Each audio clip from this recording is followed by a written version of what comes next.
आप देख रहे हैं सिटी 24 न्यूज़ चैनल।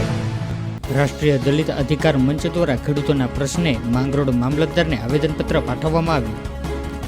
જૂનાગઢ જિલ્લાના માંગરોળ ખાતે રાષ્ટ્રીય દલિત અધિકાર મંચ દ્વારા માંગરોળ મામલતદારને આવેદનપત્ર પાઠવવામાં આવ્યું હતું, જેમાં જણાવ્યા મુજબ વર્તમાન સમયમાં ખેડૂતો પોતાના પ્રાણ પ્રશ્નો માટે સંઘર્ષ કરી રહ્યા છે। સમગ્ર દેશમાં ખેડૂતો પર અન્યાય કરવામાં આવી રહ્યો છે અને સરકાર દ્વારા ખેડૂતોના હક અને અધિકાર પર તરફ મારવાનો પ્રયત્ન જે થઈ રહ્યો છે, ત્યારે ખેડૂતોને તેમની માંગણી મુજબ ન્યાય મળે અને તે માટે રાષ્ટ્રીય દલિત અધિકાર મંચ માંગરોળ દ્વારા મામલતદાર મારફતે વડાપ્રધાનજીને આવેદનપત્ર પાઠવવામાં આવ્યું હતું।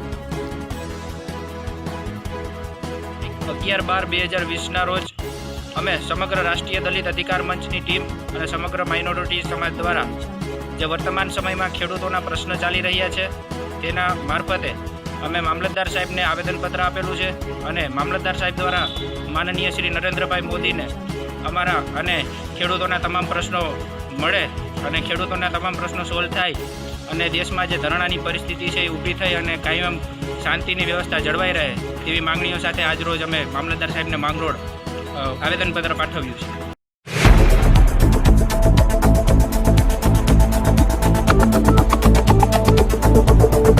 आप देख रहे हैं सिटी 24 न्यूज़ चैनल।